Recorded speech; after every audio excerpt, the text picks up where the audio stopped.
yung ginagawa ninyo, kayo ba malilinis? Eh, you see that double, double standard? Hindi pwede. Kaya nga, it has to stop. It has to stop. Kaya ako sa inyo, kapwa Pilipino, at sa akin, it has to stop. Sa mga nagnanais na maging pinuno ng bansa natin, it has to stop. You have to understand, by heart tsaka by mind, ano ba talaga yung problema? Ano yung ugat ng problema?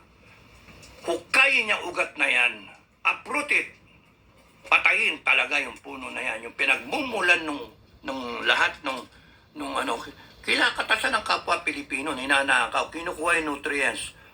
Forever ng ganyan ng Pilipino. Naiwan na tayo. Di ba?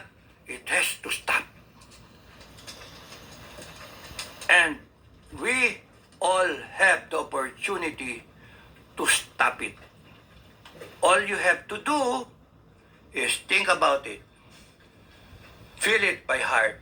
And then, isipin nyo, sabihin ninyo, i-declare ninyo. Kinakailangan maayos ko itong Pilipinas. Kasama ako sa aayos nitong Pilipinas in my lifetime. Para ipamamana ko ang Pilipinas na maganda. Progressive.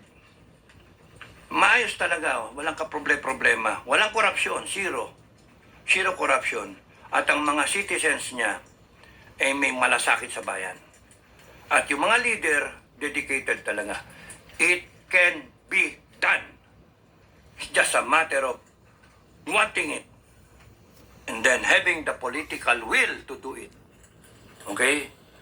So, wag yung maraming bida. No.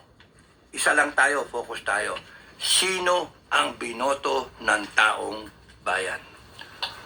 Binoto si BBM. Palpak si BBM ng budol. Ayan, tignan nyo nangyayari. Okay, go to the next. BP Sara. Unless you want another election, doon kayo sa 2020, tumakbo kayo. Okay? Tatakbo rin siya. Good luck. Good luck. Kailangan, kahit sino nandyan. Kahit sino. Basta, dapat ang alam ninyo, alin ang problema?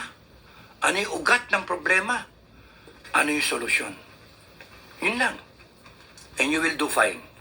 Okay, so marami.